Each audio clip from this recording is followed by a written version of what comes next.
At the beginning of the year, when I was setting new goals and analyzing previous goals, I set the intention to be true to myself and not pretend to be anybody else.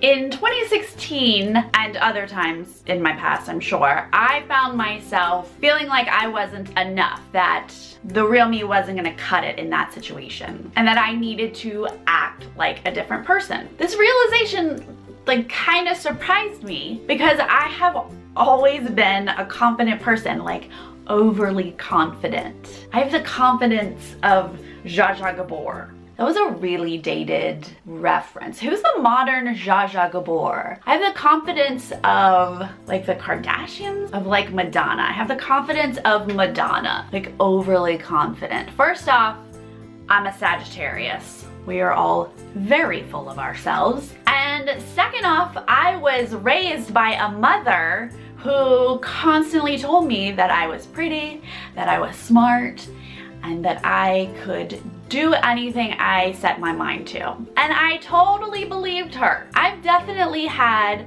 moments of insecurity over the years, but for the most part, I watched friends and family and loved ones doubt themselves more often than I did. But here I am now, realizing that I was doubting myself and not even aware of it. Something in me said, you aren't enough for these people or this situation and that you need to change. And I don't like that, and I don't want to fall under that weird spell again. I'm reading Amy Schumer's book, and she actually talks a lot about her insecurities and her self-confidence. And she even tells a story about an abusive relationship. And she was not even aware during this abuse that she was the victim of domestic violence. She thought, I've always been able to stand up for myself, I'm totally self-confident, I would never be the victim of domestic abuse. And so it took her a long time, and of course it had to get really, really bad for her to see it for what it was. I guess it doesn't matter how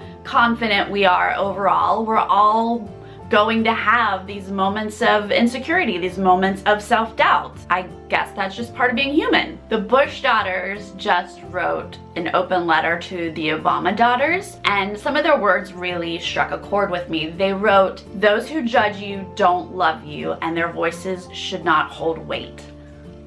That is so good and so true for all of us, whether we've lived in the White House or not. I feel like that's a tough one to remember, but I am going to try. There is no try, only do.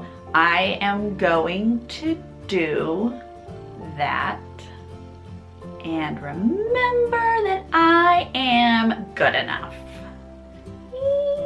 I'd love to hear your thoughts. When are your moments of insecurities, or is confidence something you struggle with regularly? You are not alone. Hey, I like you. Let's be friends.